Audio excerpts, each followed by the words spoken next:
এই হুনো খাউনটা নিয়ে এসে কইলাম বাড়িতে এসে খাইতে গেলে আবার কামের দেরি হইব, সন্ধ্যা হয়ে যাবো কাম করতে করতে। আচ্ছা ঠিক আছে, আমি নিয়ে আসুমনি, চিন্তা করো না। দেরি করো না কইলাম। আর আমি কিন্তু দুপুরবেলা তাড়াতাড়ি চলে আসবো, রান্না বান্নাটা ঠিকঠাক মতো কইরা রাখো। ঠিক আছে চলো।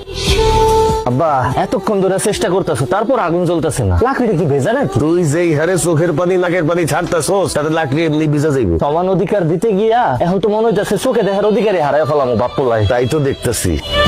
আবার জ্বলছে জ্বলছে জ্বলছে, ধাক্কা দাও ধাক্কা দাও, জোরে ধাক্কা দাও। ও ভাবি, আপনি কে? কিস্তি আলি। ভাবি কই? আপনি আলিফের বউ না? হ, আমি আলিফের বউ, কিন্তু আপনার বউ কই? বাপের বাড়িতে গেছে। ভাই আহে নাই, আপনি এসেন কেন? আরে ভাই, প্রত্যেকদিন কি আপনার ভাইরই আসতে হইব? তার অন্য কোনো কাজ থাকতে পারে না? শরীর খারাপ হইতে পারে না? আগামী 15 দিন আমি কিস্তি তুলবো। ভাবি তো 3 সপ্তাহ কিস্তি বাকি, তাড়াতাড়ি টাকাটা দেন। 3 সপ্তাহের কিস্তি রেডি করে আছে, আসেন। কই? টাকা তো ঘরে। নিয়ে আসেন। আরে বাড়িতে এসেন, নাস্তা করবেন, কথা বলবেন, আসেন তো ঘরে আহেন। মানে কি? কিস্তি 3টা জায়গায় 6টা দেবো, 3টা খাতা উঠবেন আর 3টা আপনার জন্য বোনাস। ও তো বাপের বাড়ি, বুঝেন না? হরামির বাচ্চা, তুই এসব কি কইতাছস? কিস্তি দেবো, আসেন না একটু ভিতরে। তোরে জুতোটা দিয়া পিডামু, তোর কিস্তি আলিফ আইসে নিব। 6 কিস্তি এক লাগে দিতাম কিন্তু। কিরে রান্নার খবর কি? রান্না হইছে? ভাত হইছে? সব ভাত তো হইছে, কিন্তু ছোট্ট একটা সমস্যা হয়ে গেছে। সমস্যা কি হইছে?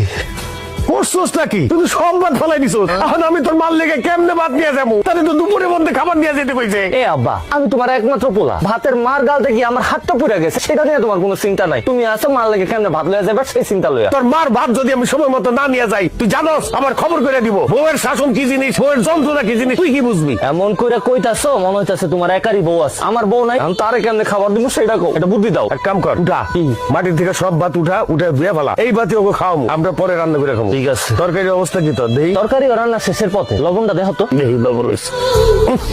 করছস কি? কিসে? লবণ দিতে দেশ নাই। কি কও? লবণ দিছি তো, খারাপ আবার দিতাছি। দে এবার দেখো তো। দেখি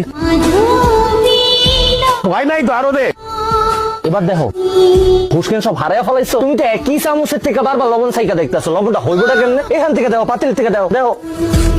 ঠিক আছে? ইয়াল্লাহ, এত লবণ দেয় মানুষ? তুমি নিজেই তো আমার লবণ দিতে কইলা, তাহলে এখন কি করুম? পানি দে, বাইন্ডাল।